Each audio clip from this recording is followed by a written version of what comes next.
Salut à tous, c'est Laurent et bienvenue dans ce nouveau tuto sur Affinity V2. Aujourd'hui, je vous montre comment faire un détourage complexe d'un objet blanc qui se confond avec un fond blanc.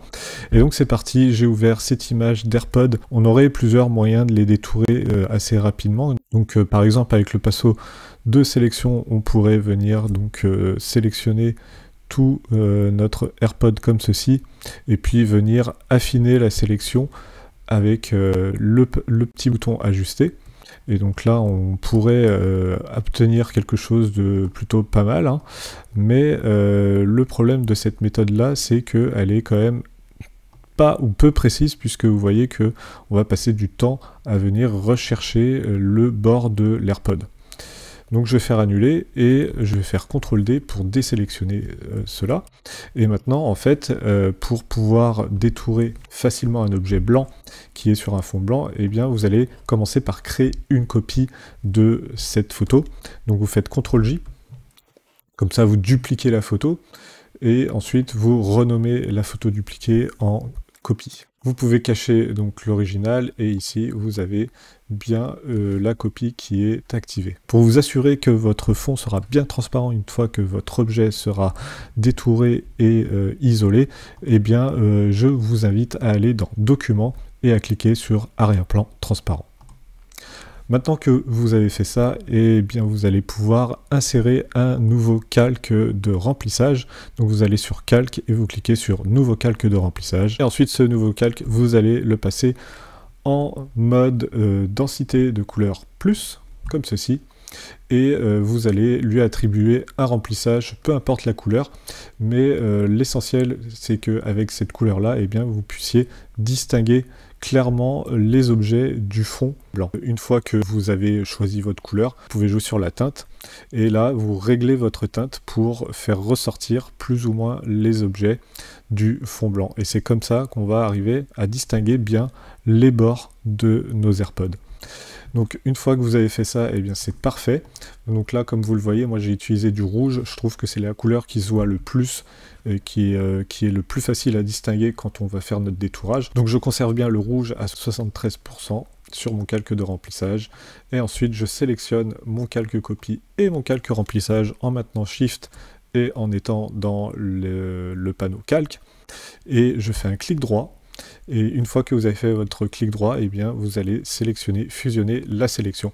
Et donc là, normalement, vous avez un calque copie qui est devenu rouge, rouge rosé, et vous avez votre calque d'arrière-plan original qui est toujours là. L'étape de détourage, donc là vous avez plusieurs solutions pour faire la sélection de vos objets. Donc vous avez bien sûr l'outil pinceau de sélection, vous avez l'outil de sélection par dispersion, mais personnellement pour des objets assez simples et très peu complexes, je préfère utiliser la plume pour faire un détourage très précis de l'objet.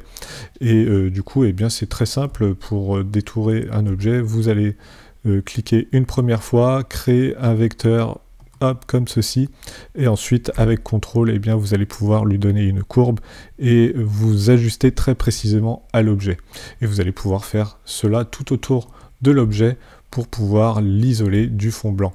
Donc ici vous voyez que on distingue beaucoup mieux les bords de l'objet, donc ce qui est plutôt pratique pour utiliser la plume comme ceci.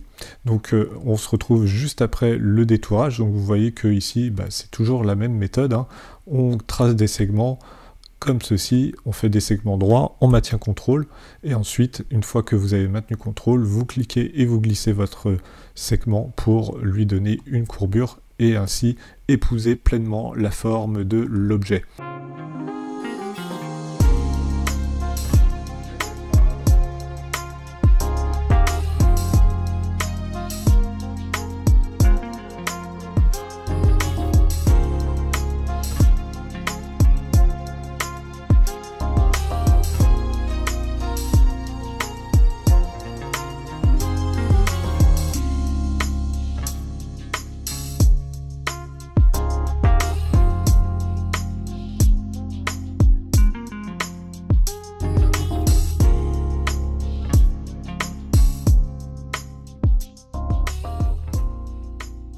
Et voilà, une fois que vos courbes sont bien tracées et bien positionnées, donc vous sélectionnez votre calque courbe, vous cliquez sur sélection, et là vous avez déjà une première sélection qui est faite. Vous pouvez ensuite sauvegarder cette sélection, vous allez dans sélectionner et puis vous faites enregistrer la sélection comme canal de réserve, comme ça vous allez pouvoir la récupérer et vous allez faire de même avec la deuxième courbe, vous faites sélection et vous l'enregistrez en tant que canal de réserve.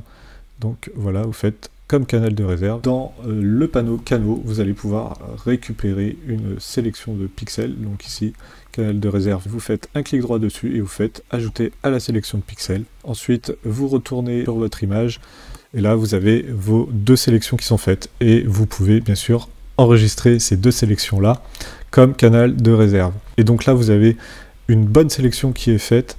Vous pouvez maintenant aller sur l'arrière-plan, le rendre visible, cacher votre copie, et puis ensuite vous faites un CTRL-C et un CTRL-V, vous cachez l'arrière-plan, et là vous avez des AirPods qui sont bien séparés du fond blanc, qui sont sur un fond transparent, et si vous souhaitez rajouter un fond, vous faites calque, nouveau calque de remplissage, et puis vous le mettez en arrière-plan, et là vous voyez que vos AirPods sont sur un fond rouge.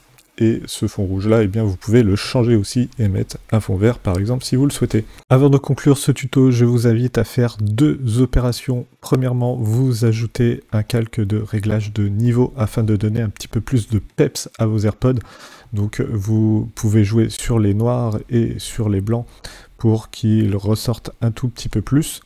Voilà, comme ceci. Et là, vous voyez qu'on a quelque chose qui est quand même un tout petit peu meilleur. Hop, voilà. Et ensuite, eh bien, vous allez pouvoir rajouter une ombre portée avec les effets de calque. Donc vous cliquez sur le petit bouton FX qui se situe juste en bas du panneau calque, et puis ensuite vous venez choisir l'ombre externe juste ici. Vous appliquez une opacité d'environ 65%. Vous pouvez mettre un rayon. Ici, selon la taille de votre image, ça va être plus ou moins grand en pixels.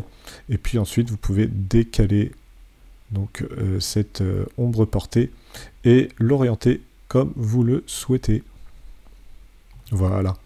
Et là, on a quelque chose d'un petit peu plus réaliste sur un fond vert. J'espère que ce tuto vous aura plu. Si c'est le cas, n'hésitez pas à me laisser un petit commentaire et un petit pouce levé en l'air, à partager cette vidéo sur les réseaux et aux personnes qui souhaitent quitter Photoshop pour aller sur Affinity.